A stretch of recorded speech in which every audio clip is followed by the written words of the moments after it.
मेरे प्यारे भारत के मूल निवासियों, बाबा साहब डॉक्टर भीमराव अंबेडकर जी की सोच की दुनिया में आपका बहुत बहुत स्वागत है। शूद्र और दास, पिछले अध्यायों में यह बात सिद्ध कर दी गई है कि आर्यों के बारे में पश्चिमी मत कितना गलत है। अब केवल यह जांच करनी है कि शूद्र कौन है। श्री AC दास ने अपनी पुस्तक ऋग्वेदिक कल्चर पृष्ठ 133 में कहा है कि दास और दस्यु या तो जंगली जाति के थे या वैदिक आर्यों से भिन्न थे। जो लोग लड़ाई में पकड़ लिए गए वे गुलाम बना लिए गए और शूद्र कहलाए। श्री काड़े, जो कि पश्चिमी मत के मानने वाले हैं, का कहना है कि दास का अर्थ है गुलाम। इसका मतलब यह है कि ऋग्वेद में दास वे लोग हैं जिनको आर्यों ने हराया और गुलाम बना लिया। मनुस्मृति में कहा गया है कि शूद्र ब्राह्मणों की सेवा के लिए बनाए गए हैं। तैत्तिरीय संहिता, तैत्तिरीय ब्राह्मण तथा और ब्राह्मणों में शूद्रों की वही स्थिति बताई गई है जो वेदों में कही गई है। इससे यही सिद्ध होता है कि दासों को आर्यों ने हराया, वही लोग शूद्र कहलाए। धर्मशास्त्र का इतिहास 2:1 पृष्ठ 33। इन उक्तियों से निम्नलिखित परिणाम निकलते हैं। दास तथा दस्यु लोग ही शूद्र हैं। शूद्र अनार्य हैं और शूद्र जंगली तथा असभ्य थे। इन सिद्धांतों की जांच उचित है। पहली बात, असल में दो है, अर्थात दास और दस्यु एक हैं और वे ही शूद्र हैं। ऋग्वेद में बहुधा दास तथा दस्यु एक साथ कहे गए हैं, जिससे यह आभास होता है कि दोनों एक ही हैं। परंतु दास शब्द 54 बार आया है और दस्यु 78 बार। ऐसा क्यों? इससे विदित होता है कि ये दोनों भिन्न भिन्न थे। दूसरी बात, यानी दास तथा दस्यु शूद्र हैं, यही निर्मूलक प्रतीत होता है। शूद्र शब्द निकला है सुख दुख बोधित, अर्थात जो दुख से वेधित है वह शूद्र है।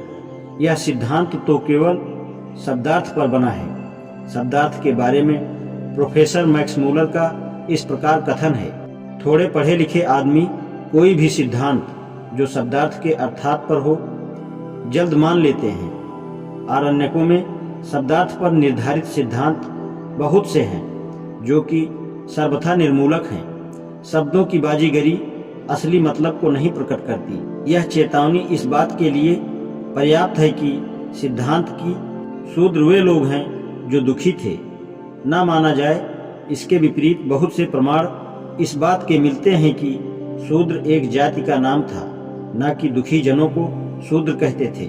सिकंदर के धावे के इतिहासकारों ने लिखा है कि जब सिकंदर हिंदुस्तान आया तब हिंदुस्तान में बहुत से राज्य थे। प्रत्येक राज्य में किसी विशेष जाति का प्रभुत्व था और उसी के नाम से वह राज्य पुकारा जाता था। इनमें एक जाति शूद्रियों की थी। यह वह जाति है जो सिकंदर से लड़ी। लैसेर ने कहा है कि यह जाति शूद्र थे। पातंजलि ने महाभाष्य 1-2-3 में अभीरों को शूद्र बतलाया है। महाभारत सभा पर्व में शूद्रों के राज्य का वर्णन है। विष्णु पुराण और ब्रह्म पुराण शूद्र जाति का वर्णन करते हैं जो कि हिंदुस्तान के विंध्य क्षेत्र के पश्चिम में रहते थे।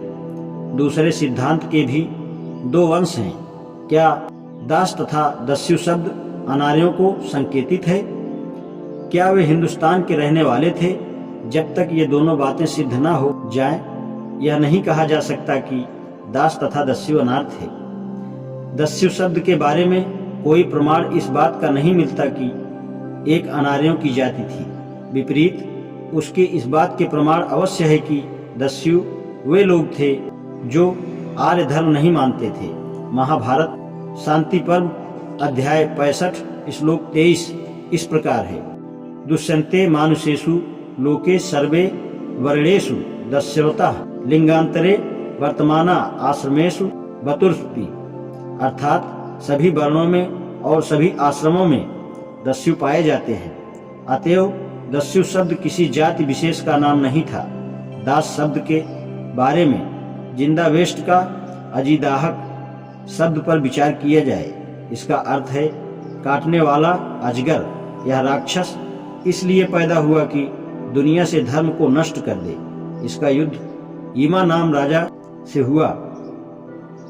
प्रश्न यह है कि क्या जिंदाबेस्ट का शब्द दाहक और ऋग्वेद का शूद्र एक ही है? यह बात ठीक मालूम होती है, क्योंकि ये कहा गया है कि अजिदाहक के 3 मुंह, 3 सिर और 6 आंखें थी, और ऋग्वेद 10:99-6 में दास के 3 सिर और 6 आंखें बताई गई हैं। अतएव यदि शूद्र वह दाहक शब्द एक है, तो दास हिंदुस्तान की किसी जाति का नाम नहीं हो सकता।